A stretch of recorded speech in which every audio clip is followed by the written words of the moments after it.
This is Teachers Talk Radio, and you are listening live. Good evening. This is Monday's Late Late Show with Ray. Tonight we will be discussing English classrooms in secondary schools, to set or not to set. So we'll be talking about a range of experiences of mixed ability in set classes and deciding which one works for everyone, or is there a third option? This is Teachers Talk Radio, and you are listening live. Tune in live at ttradio.org, or to join in the conversation, download the Podbean app and search Teachers Talk Radio. Follow the hashtag TTRadio. Tune in, talk it out with Teachers Talk Radio. So, talking about mixed ability or setted classes in secondary English, in UK schools specifically, because I think a lot of the things we're going to discuss, a lot of the things I'm going to complain about are specific to life in the UK and the education system we have over here. I was talking about this issue with some of my friends who are teachers in America, in the US, and they do not seem to have the same concerns that we do, strangely. But we're gonna come at it from our range of experiences across a range of secondary schools across England. So my guest and I will be discussing what we think in our many years of experience works for the students that we have in our particular schools. Now, this is a topic that I have had very strong opinions about from the time I was a student myself. And I feel like I need to warn listeners that I have had a day again. So my very strong opinions on this topic are probably not going to be tempered as much as they should. But when I was a student, I remember being very frustrated because I was a good student, good in quotation marks. I was an unholy terror in a number of ways, but I was a good student, and I really, really, really liked school. For the vast majority of my school experience, I really loved it, and I loved learning, and I loved learning stupid things about things I didn't even really care about. I just liked learning stuff. I was one of those kids, and I was very good at it. Some subjects more than others, but in general, school in general, I was very good at it, and I was perpetually frustrated and infuriated by the approach that many of my teachers took to me being a good student and being on top of the work and being ahead of things and getting stuff done and understanding things without needing to go back and forth about it. And their approach in many situations involved essentially me being an unpaid TA for other students who were not grasping material as quickly as I was. And I have clearly lifelong bitterness that I've been holding on to. And I think that also feeds into my very strong feelings about everything from just how material is presented to differentiation in general to, or adaptive teaching, whatever we're calling things these days, and sets and mixed ability groupings and so on. I got some thoughts about it. Now, my guest this evening is another reason why I should probably be a little bit more moderate than I'm likely to be, because she's actually, I think, technically my boss. So Carol is she's a member of SLT at my school, and she has very, very kindly agreed to come on and share her insights and experience and knowledge about this particular topic, because she also has very strong feelings about this that are very, very different from mine. But Carol's been doing this longer, and she's far more knowledgeable and sensible about things than I am. So she's going to share her views on this, and hopefully we can come to some sort of sensible, maybe not agreement, but some sort of sensible discussions. Yeah, I've been teaching for quite a few years now, and I've taught in Kent for a long time, 10 years. And in Kent, they still have the system where they set at age 11 in terms of the 11 plus, and they move 25% of children into grammar schools, and the other group of children, the 75% left, go to secondary schools, and that creates an immediate divide, an immediate fear of learning for 75% of our students in that area.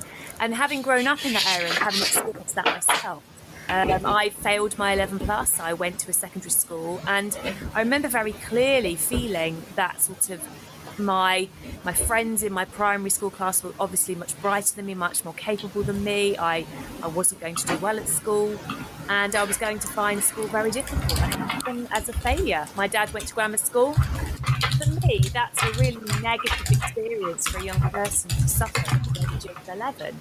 And so I do have very strong feelings about this, and how my secondary school had to work really hard to raise the aspirations of those children, the young people that I worked in school with, to encourage them to be successful. And as I qualified, I trained in both grammar schools and secondary schools, and I did not enjoy working in grammar schools. And again, this very much comes from a biased perspective, as most perspectives do, but very much that grammar school children felt that they were brighter, capable, much more able than secondary school children. In fact, there was often this kind of misconstrued understanding that even their exams were harder. There was clearly right if it was a general secondary sort of education system, but there was an elite. There was a belief that grammar schools are more elite than secondary schools, and therefore the children that succeeded from those schools were of better quality. And that, from my own perspective, made me feel very, very sad about education. 75% of our children were treated. And I moved deliberately out of that area so that my own children wouldn't go through that experience. So they both went to a comprehensive school. My son's dyslexic. He finds learning very, very difficult, but has been, relatively successful. Comprehensive school is now in college, and my daughter is more academic. At the same comprehensive, I'd like to do significantly better academically. But they both felt welcomed, included, and very happy at secondary school. And that's what I wanted for them. I didn't want them to feel at 11 years old that they were failures. I think that has definitely influenced how I feel about setting in comprehensive schools, and why I've chosen to work in schools. I suppose that support or promote that very inclusive attitude to children. Yeah. No, I feel similarly. I swore when I got into this job, and there are days where I think like, but I still believe this. I would never work in a independent school or a grammar school, just for a wide range of kind of philosophical reasons. I wouldn't be happy doing that. I'm very against that idea of grouping children at the age of 11 into schools. Yeah. Because I don't believe that ability is set at that age, and no, of course not. That is a productive way to label young people. But that doesn't mean that there isn't a place for grouping children at different times in the academic year for different reasons.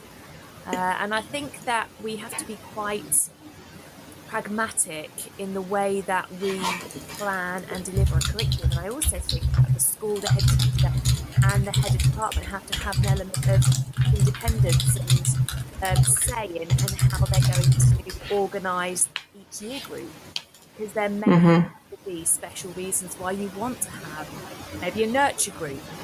Yeah. If they've got very low ability reading, very low reading ages, they need their reading ages to increase. So maybe there is a well, I believe there is a value in having a small group of children with missing of education and who need that smaller groups, more carefully chosen texts to raise their reading age. And I also believe that there are some children that need that more nurturing style throughout their their time in secondary school. But to sort of to label sets 1, 2, 3, 4, 5, 6, and to then place groups of children and say, well, this is your set, this is how you'll stay. I think Yeah. Yeah, and everything you said makes complete sense to me. So I've worked, and I mean actually worked, not including my placements on PGC when I first came to this country, because it was all a blur of culture shock and embarrassment. But I've worked in 3 schools since then, and they've all had very different approaches to sets and streams and things in general, but particularly with English. So I've seen this whole wide range, and the nurture groups that you mentioned have appeared in 2 of these schools, and even the third one had a special kind of stream that was kind of a nurture group. It was like a alternative provision thing, but it wasn't called a nurture group. But I think it didn't run the way a nurture group should, at least not according to Kate Murray, who was a guest a few weeks ago, talking about the wonderful work that she does in our school with our nurture kids. And I've seen the wonderful things that can come out of those small special groups for those kids who need them. I've also seen setting go wrong and just go to turn into the very bizarre. So my last school have just changed the setting system for Key Stage 3, but for Key Stage 4, the entire time I was there, it was sets. I mean, you said set 1, 2, 3, 4, 5, 6, I think. They had sets 1 to 9, which, yes, exactly. And it was an interesting approach. I think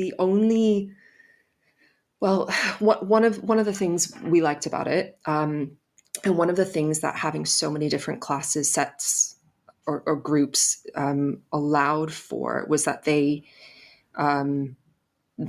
shrunk as you went down, so to speak. So the set 1 had 30 kids in it. I had 31 one year, even though I had 30 desks in the room. And then set 9 would be, 6 kids. So it was kind of a nurture group by another name, although again, not quite a proper one. But as you can imagine, it became a bit of a joke among the kids and at times among the staff. The set 9 was quite recent, actually. That was a recent thing when the year groups expanded slightly. But for a long time, it was set 1 to 8, and kids would say things like, what are you, set 8? Like as banter, which is so unbelievably demoralizing for the students who actually find themselves in set 8. It's just horrific for a lot of them. And also, as I'm sure you can imagine, if you try and set students in kind of any subject that specifically, you're going to make a lot of mistakes, because learning isn't linear, and children learn at different paces, and sometimes data is inaccurate. And you end up with a kid in set 5 who's clearly on track to get a grade 8 or 9. And, mistakes were made. So you'd end up with all these middle sets that were not what they were supposed to be. So it was a very interesting system at Key Stage 4, and kind of one extreme end of the spectrum. I think complete mixed ability with no nurture or anything is kind of the other end of that spectrum. Like, I feel like what we've got in our school with year 10 specifically is the opposite end of that. So I've seen a whole bunch of things, and I can see, and I've taught a whole bunch of things, and I can see the benefits on all sides. Like it works for, because some things are always going to work for some students and not for others. That is the nature of when you're educating hundreds or thousands of children at a time. You're always things are going to work and not work, because everyone's individual. But would you agree that it's about trying to find what works for the school with their intake, with their students, and within the systems that we're forced to have, and B, trying to put in place things that create the greatest good for the greatest number of students? Like, is given the parameters we have to work within, like, should those be the determining criteria for the decisions regarding sets or mixed ability? Yeah, I think it depends on the cohort that you've got for an activity. So I know that our heads department has changed from previous, where we had a top set or two top sets on either side, banding, and then mixed abilities all the way down. So that was the current year 12 when they were year 11. That was how they'd organised the GCSEs. But this year, with the current year 11, we've had mixed ability all the way through with just a small nurture group taken out. And that was decided by the head of department because of the nature of the cohort, the challenge they present, behaviour in terms of their ability to cooperate with each other, and how damaging we felt it would be to their self-esteem to remove, to have a top set or to put them in sets. Because we work with children that have very low self-esteem, and so it's not difficult to damage that even further. I do think it's very important. You've got both issues here. You've got the social issue and you've got the academic issue. And you have to look at all of those issues if you're going to get this right for your cohort. But I also think that it very much depends on the members of staff that you've got as well and their expertise. Because there are, you need to be a very skilled teacher to differentiate really effectively for a wide mixed ability group. So you've got to grade 9s, the students that are on sort of 1s and 2s. You've got to be, very, very capable of managing. I think that you need to look at your staff as well and think, right, can my staff manage that challenge? And is it going to be the best possible option for those children? Or do I need to rethink this and have sort of mixed ability groups on a certain level with nurture groups or support groups? And also, I think there's so many other factors that come in. As you said, it's not just about the child's score on a test on a particular day or a particular month or year. I think we also have to understand that children are then impacted by attendance, they're impacted by home, social issues, economic issues. And these things change, drastically across 2 or 3 or 5 years. And I think what you said about it depending on that specific year group, like what we've done, you made that change with year 11 to add those groups for that particular cohort because that's what was needed for that group. That's, to me, those are the types of decisions that schools should have the freedom to make and should be aware that they have the freedom to make and should be making, rather than saying this is our system and this is our setting system, or this is how we do things here, and refusing to budge based on the needs of that particular group of students, which seems to be the approach of the vast majority of schools, at least of teachers that I've spoken to. Well, I think the difficulty is that the moving and changing systems, becomes actually very difficult. And I'm working in a school where it's a relatively new school, so that means that the staff are very used to change. They're very used to development because we haven't got systems that have been in place for decades or even a decade. So that means that staff are more open to development, to consideration, to evaluation, to improvement of moving on. If you've got a school or a system that's very used to doing something one way, suggesting change, making change can actually be very difficult in itself. And so there becomes a different issue about how we manage staff's stress, staff workload, because if we're changing things each academic year, then the planning and everything else has to change as well. And so I do think there has to be a balance and a real understanding of not just who your children are, who your students are, but who your staff are. And Absolutely. And we have been receiving a number of texts from listeners, which we're going to read out in just a moment. And please do contribute your thoughts, because, as I've said, Carol and I have very different viewpoints on this. And I feel like we've mentioned this already, but I feel like there are some possibilities that are not just black and white completely set or streamed or completely mixed ability. So if you have any experience of a kind of hybrid model of setting or organizing, I should say, your English classes, please do call in or send a text. I've always considered myself to be a caring head teacher who acts sensitively to support staff mental health. But what I found increasingly difficult was managing the negative impact on staff mental health when resolving issues related to their employment or daily work. Heartfelt Leadership has been developed by Teachwell Toolkit as a handbook to support head teachers to overcome the challenges of school improvement while supporting staff well-being. We know that difficult conversations can quickly turn into conflict if procedures are not fully transparent, understood and followed. Our handbook takes you through step-by-step processes while maintaining mutual respect, avoiding conflict and finding solutions. At Bloomsbury Education, we're passionate about supporting teachers with high-quality professional development books from leading experts. Whether you're navigating your first crucial years as an early career teacher or a more experienced teacher looking to refresh your practice or take a step up into leadership, our award-winning books are here to help. We publish practical books to support teaching across primary and secondary, from the very best in research-led practice to trusted advice on inclusivity, behaviour and curriculum design. Visit the Bloomsbury Education website at bloomsbury.com/education to find out more and use code BLOOMTTR24 to save 20% on all education titles. Bloomsbury Education, books for every step of your teaching journey.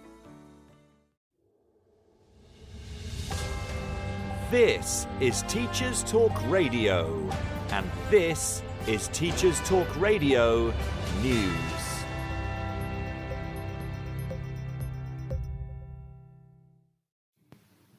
According to reports on the BBC News website, the EU wants to agree a deal with the UK that would make it easier for people aged between 18 and 30 to study abroad in the wake of Brexit. The European Commission says it would be a limited arrangement, not the restoration of freedom of movement. The UK already has schemes with some non-EU countries, and these allow people to come to the UK for up to 2 years. Downing Street says it's open to extending this to individual EU members rather than throughout the EU, but prefers country-by-country deals. The proposed EU scheme has time limits, and UK participants would only be able to stay in the EU country that accepted them. The report goes on to say that it would reduce controls on young people moving between the UK and EU. The European Commission says it is stepping in after the UK approached several EU countries to discuss deals. The Commission says it risked differential treatment of EU citizens, and there should be a bloc-wide deal for equality. The UK turned down an offer to continue participating in the EU's Erasmus student exchange after Brexit, but did replace it with the Turing scheme, which provides exchanges worldwide. The BBC South East team have covered concerns expressed by some students that they may run out of ADHD medication during the upcoming exam period. Some students have reported rationing their medication in order to stretch it out following reports of shortages due to an increase in demand and manufacturing issues. ADHD medications are often controlled drugs, which means prescriptions are limited to a month's supply, although some pharmacies also struggle to fill even this. The NHS advises against any changes of dosage without medical advice, but families continue to feel anxious about the possibility of young people struggling through the exam season. The Guardian reports on findings from communications regulator Ofcom, which suggests that a quarter of 3 and 4-year-olds in the UK now own a smartphone. Half of children under 13 are on social media. Online activity by infant school-aged children is rising. These findings could boost the argument of those urging the government to clamp down on social media and phone use by young children. A consultation will likely be launched in coming weeks, according to sources in government. This could include a proposal to ban mobile phone sales to under 16s, one to make it easier for parents to use parental controls on devices, and one to raise the minimum age for social media sites from 13 to 16. Michelle Donlan, Technology Secretary, said, children as young as 5 should not be accessing social media. The Ofcom figures come amid what The Guardian says is growing evidence of the impact of social media use amongst children, and the US government refers to it as a profound risk to mental health. The book The Anxious Generation, published in March by a US academic, has been cited as influencing thinking in number 10. The Ofcom survey was based on 2,480 parents of children aged between 3 and 17. The TES reports that absence rates are up again according to latest DFE figures. This is compared with spring 2022 to 23. This is despite the government's ongoing attendance drive. Overall absence for last term was 7.3%, slightly up on the 7% in the previous year. The Department for Education said the rise was likely to have been caused by a higher level of illness absence. The proportion of persistently absent pupils has also slightly increased to 21.9% of pupils who were missing 10% or more half days. The figures for disadvantaged pupils are worse when compared to their peers. Full details of the latest data can be found on TES.com. Finally, the TES also features a report that the Department for Education does not intend to replace current progress measures, known as Progress 8, for the next 2 years. After exploring alternatives, there will be no progress measures published for schools in England in 2024 to 25 or 2025 to 26. The cancellation of Year 6 SATs during the pandemic meant that there was no Key Stage 2 attainment data available as a baseline for Progress 8 calculations. Headline attainment measures will still be published and grading will take place as normal. The Department for Education says it intends to return to Progress 8 in 2026 to 27. Teaching unions welcomed the announcement, but some described it as a missed opportunity to rethink performance tables overall. This has been your Teachers Talk Radio News with Jo Fox. My perspective on this whole debate is that what Carol said was absolutely correct. The idea that students are put into different schools at the age of 11 regarding grammar schools is disgusting and horrible and counterproductive and demoralizing and really not in the interest of of any kind of functioning society. But I do feel that there should be, in many cases with English, there should be more. I'm just going to come out and say it. I just don't believe mixed ability is the way forward for secondary English, and I will say why. If we lived in an ideal world where we did not have this exam pressure, where we did not have an education system that is geared so completely to students taking this ridiculous, all-consuming set of exams at age 16, if education here was just about learning and knowing things and developing skills and being better, and we didn't have those exams that we all teach to constantly every day. We teach to the exams because we have to, because that is the system we're in. If we didn't have that, I would have a very different opinion. But we are here, and it is now, and students have to take these GCSEs at the end of year 11. So while I don't believe in set groups in some subjects, and while I don't believe in arranging students according to ability in entire schools, and I don't even believe in streaming in general within schools, I think individual subjects need to have flexibility to do what's right for them. And I really do believe that for English, the right thing is to at least have a top set and a nurture group. And everybody else can be mixed ability. And the reasons for that are as follows. English is language. It is about words. It is about language. And I sat in a meeting a couple weeks ago, I think. This week? My God, what time is it? No, it was a few weeks ago. Was it last week? When a staff member said, I mean, quite rightly on the surface, that you need to know the reading ages of the students in your class. And if a text that you're giving to that class is too complex for the reading ages that you have in that class, you need to pick a different text. Okay. But there's a problem with that. In English, the text is the subject. That's the whole thing. And when you get to GCSE, it's not like, oh, we can use different texts to teach different facts. Like, the texts are the subject. And we need to have the freedom to choose a more challenging text for the kids that are able to do that and should be allowed to do that.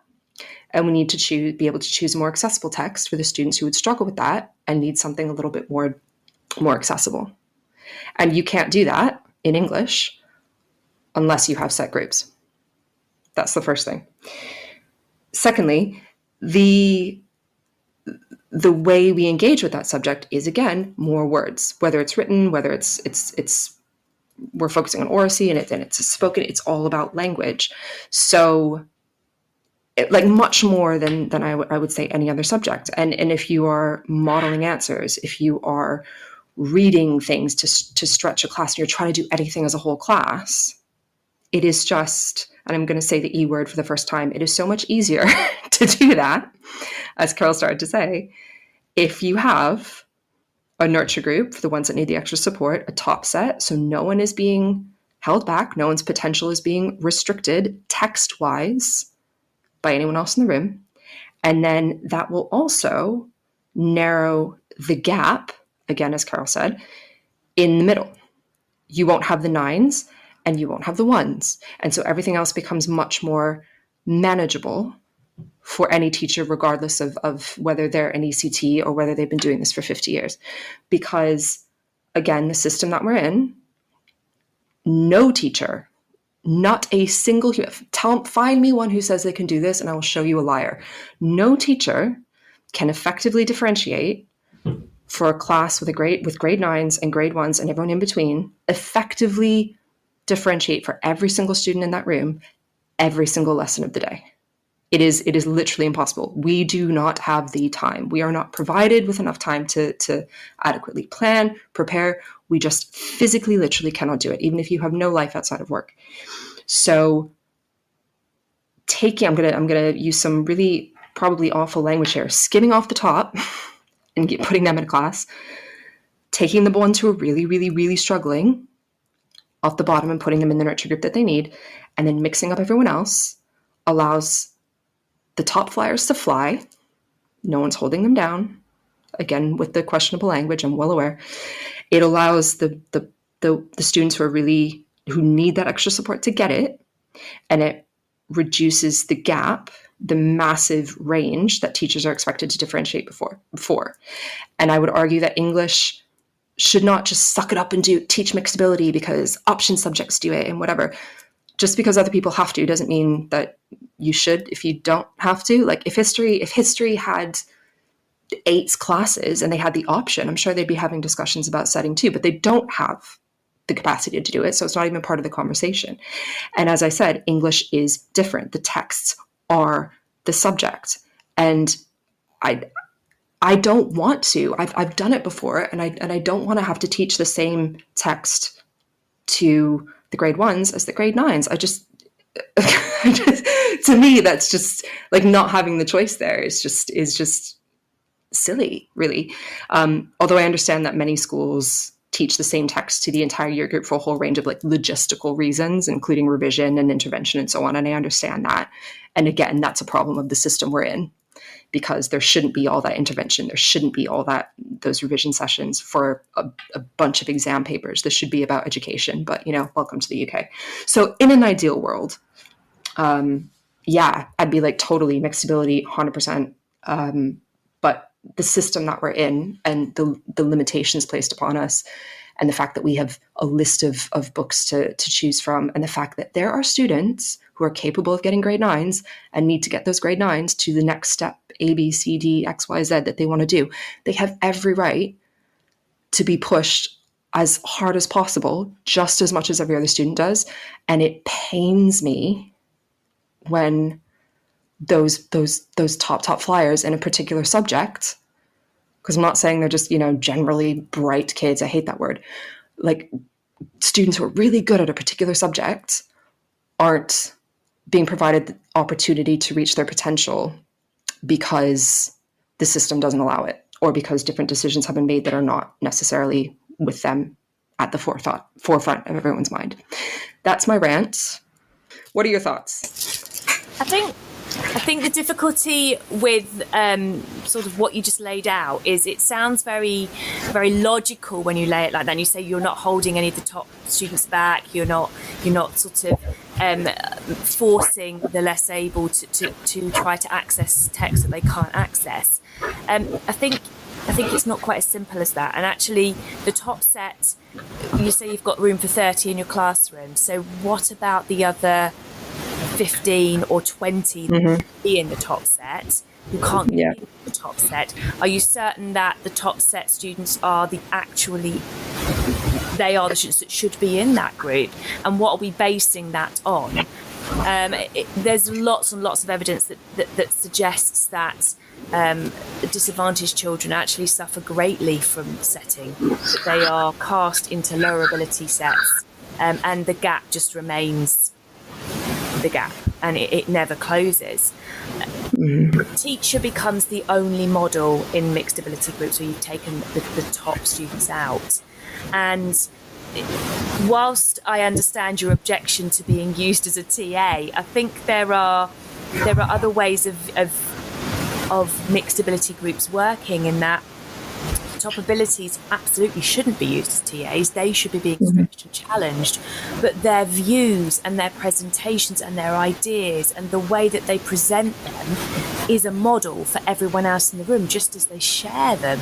And I think their language, their vocabulary, their attitude to reading, their attitude to English, all of that is modelled for those students that struggle. And I think if you separate them and you say, right, you're the top ability, so you can do this text because you're much more able and therefore you will do well, that's all well and good. And there is evidence to suggest that the very, very top sets will do slightly better.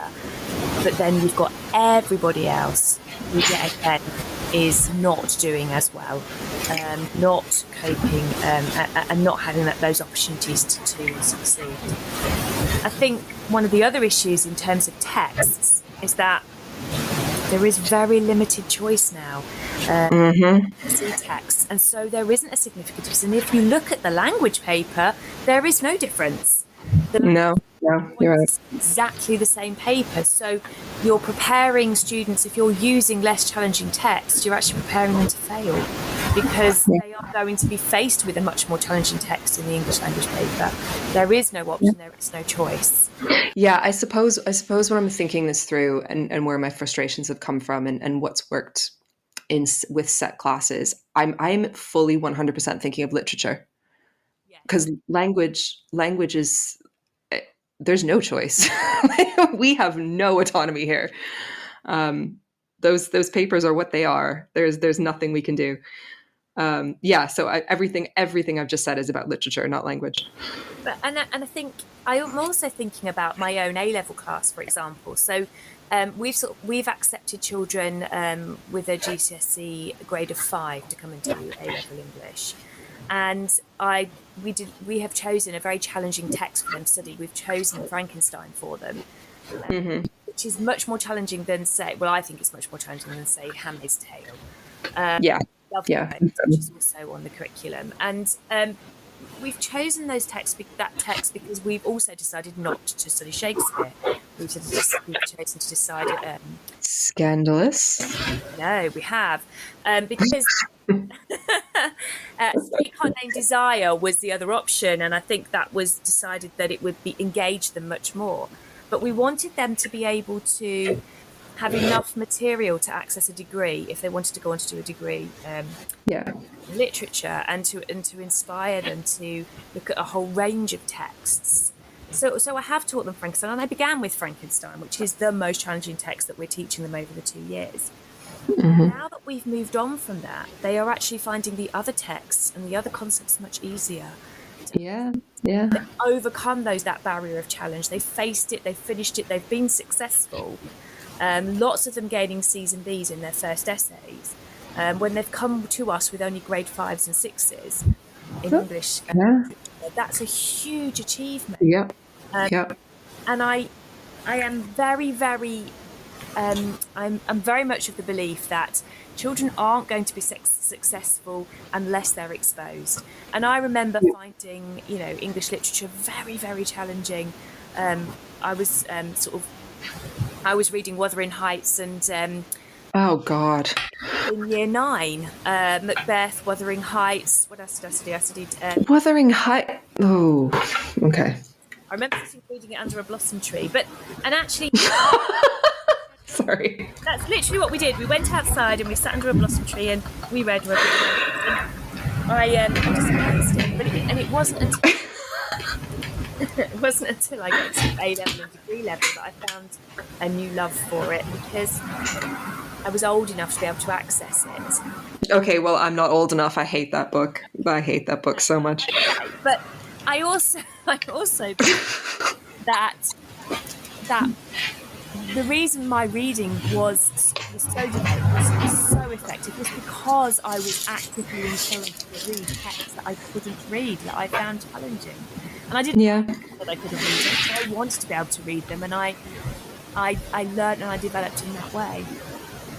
Yeah, I get that. I feel like I had similar experiences, kind of self-induced misery, where I'd go to the library and I'd pick these books that were not necessarily, not language-wise above my level, but just concept-wise, like content-wise, just went straight over my head. And I'd read them in high school and be like, well, I understood that, but I don't really get it. Like, I don't get the big deal. Like, I just, that sucked. And then I would read the same books, 5 years later at university and just be weeping by the end of it because I finally got it. And I don't think I would have had that strong reaction the second time had I not kind of forced myself through it in the first instance, I guess. I do feel that whilst I understand that, I think from a teacher's perspective, the developing of the lessons so that all students can access it is very challenging. I also believe that the actual participation in a mixed ability group is what contributes to progress. So not isolating them in a smaller group with children who are finding learning difficult constantly. And again, it's not an exact science in terms of behaviour, but it is well known that behaviour in lower sets is poorer. Very challenging to be a student who is in those sets constantly, the same children. Yeah. No opportunity to develop and express themselves because they're very quiet, they're very shy, and by now, sometimes the bottom sets have that sort of poorer behaviour, less support. And also, I've worked with some children. I've thought schools would say, well, we need to do that because we only have a certain amount of TAs or learning. Yeah, I've heard that as well. It will go into the bottom set, but then actually a TA is often there to support maybe a student who is autistic or maybe a student who is dyslexic but is more than capable of accessing a much higher level, but then is forced into this set because that's where the TAs are. So there's a lot there that's linked to funding and based on what needs to be delivered on a curriculum, on a timetable, rather than what the child actually needs. And even on my side here, that's still limited by funding. What I'm suggesting, having a top set and having a nurture group for every single year, that's adding a class. That's adding at least, if you've got 2 bands, that's adding 1 to 2 classes to every single year group. We don't have the staff for that. So, and sometimes have to make a decision between, okay, so do I employ an extra English teacher, extra maths teacher, extra science teacher, or do I employ more TAs? Which is going to be the more benefit to the curriculum? Do we need an extra teacher so we can have those nurture groups, or do I need more TAs so that I can? Yeah. No matter what your position on this, you're going to come up against blocks because of funding. Because I'm so over education in this country right now. I think I just need I need another 2-week break. Oh boy. All right. So some text messages that we've been talking too much to read. So Emily says, I think that groups should be set at the top, mixed in the middle, and set at the bottom, which is kind of what I was saying. But I'm trying to avoid that word bottom there. Let's talk about like nurture groups, and those nurture groups are not necessarily, if they're proper nurture groups for that subject, like a version of a nurture group for that subject, they're not necessarily going to be the bottom attaining students.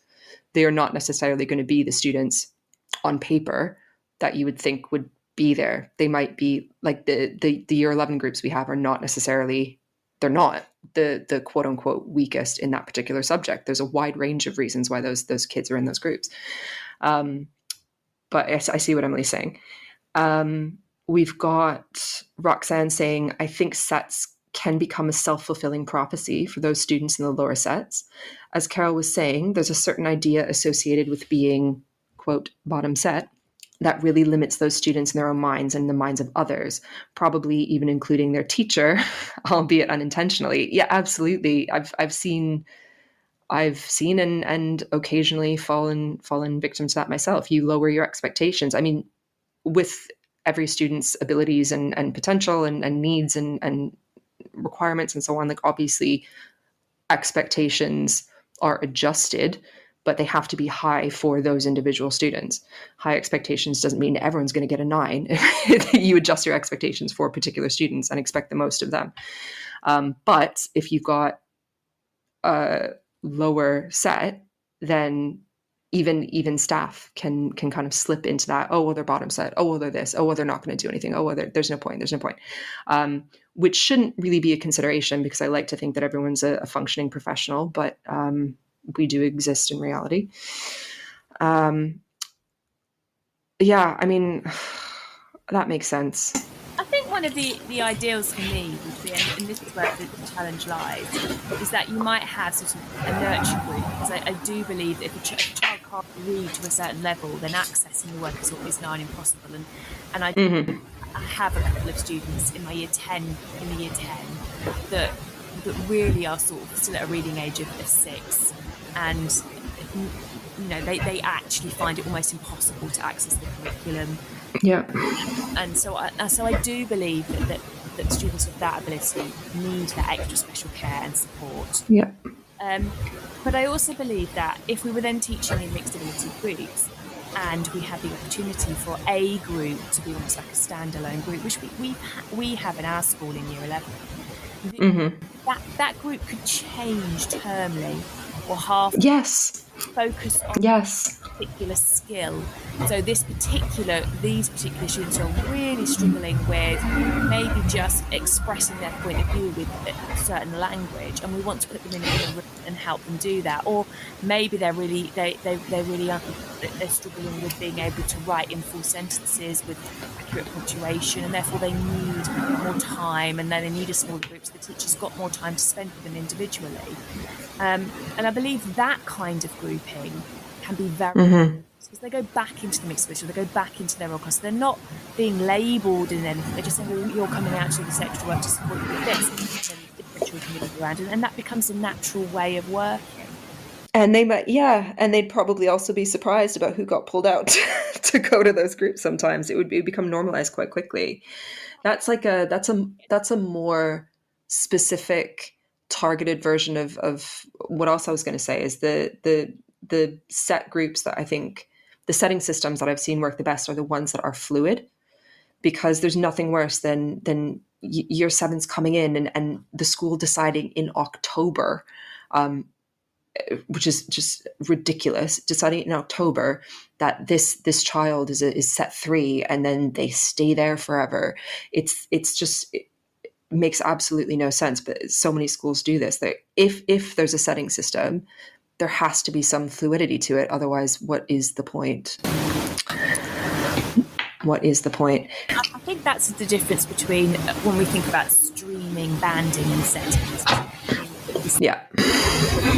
placing a child, streaming them using CAT scores, accountability tests, just to say, well, you're in this set and this is your pathway now, and you can only be able to move between a couple of groups, and that's it. Yeah. This is a lot of problems for certain children. So problematic. And I don't trust anything that comes out of the primary schools, sorry, but I don't trust any numbers that we get when any year 7 comes through the door in any school, anywhere.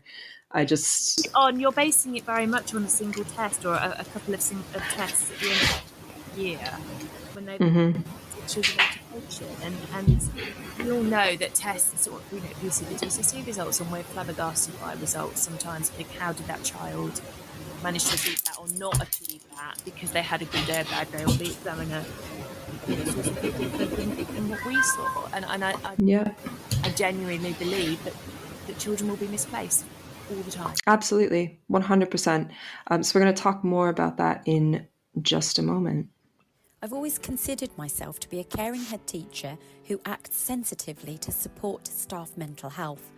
But what I found increasingly difficult was managing the negative impact on staff mental health when resolving issues related to their employment or daily work. Heartfelt Leadership has been developed by Teachwell Toolkit as a handbook to support head teachers to overcome the challenges of school improvement while supporting staff well-being. We know that difficult conversations can quickly turn into conflict if procedures are not fully transparent, understood and followed. Our handbook takes you through step-by-step processes while maintaining mutual respect, avoiding conflict and finding solutions.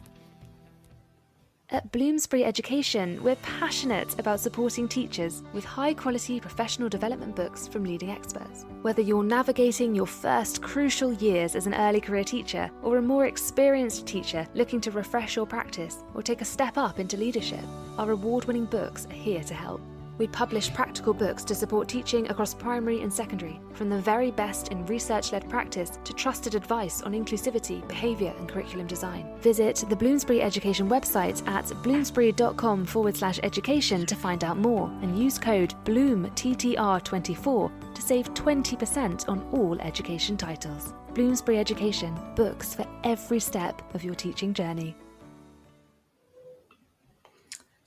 So, Carol, do you feel that those groups that you were describing, those kind of flexible groups that would work? I think those would work quite well actually for Key Stage 4. Do you think those could work for Key Stage 3 and some of these Year 7s as well, or do you feel like those should just be left alone in mixed ability, especially considering the chaos that often happens in primary schools, and they're settling into secondary? What do you think? I think it depends on the cohort that you've got. Okay. Nicely in Year 8 and 9. I also think it's very important to feel settled and trust the school you're in. I think it's important for teachers to build relationships with the students and for the students to feel that they are, I suppose, safe in a classroom to keep moving children around into different groups. That they're actually very disconcerting for them. Yeah. That I find that very difficult. We know that sort of some of the Year 7s that I've worked with find it difficult when the groups are shared. You have two different teachers for one subject. You find it difficult to move from classroom to classroom. You find it difficult to understand the nuances and the teacher's sort of interpretations of the routines. So I do think it can work. I think, again, it's about the head of department and the teachers knowing what's going on. Yeah, no, that makes sense. So we're approaching the end. So since you are so in favor of mixed ability, and I will concede everything you have said made sense to me. I will concede that. No, I will concede. You speak sense, but I knew you would, and I that's why we're doing this. She would 100% disagree with me. She would love to be in a top set, and she's not. She's in a mixed ability set at her school. She is adamant that I'm wrong, so that's quite interesting. Well, child after my own heart, but I get everything. I get everything you've been saying. So since you are so in favor, please leave us then with some advice for a teacher, an English teacher who has a year 10 class of 32 students who are currently working at grades, not consistently, but occasionally 9 to you. Advice, please. I would 100% need to know as a teacher what their target grades are and whether the students are underachieving. I would want to know their reading ages very carefully. And I would need to think about what it is each of those.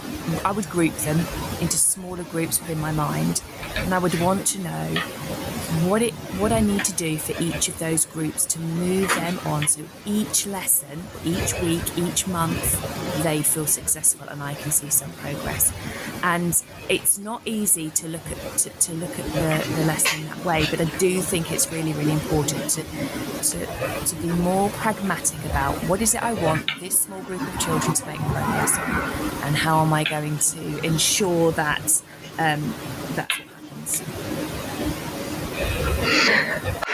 I still want to cry. It's just, it's just a lot. No, it's not easy.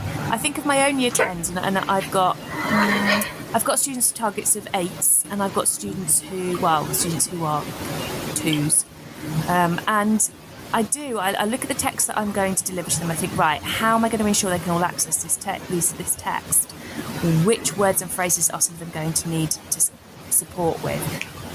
How am I going to ensure that the top band, the top group, are able to develop and explore what am I going to get them to look at, and how am I going to get them to do it? And I craft the lesson very carefully to ensure that I'm putting in the little scaffolds at the right point for each group. It's not easy, but it is incredibly rewarding. I feel like there's enough reward in my life. I just... Chocolate, I think that's my problem. Yeah, I've been rewarded. I'm so rewarded, Carol. I've got so many rewards.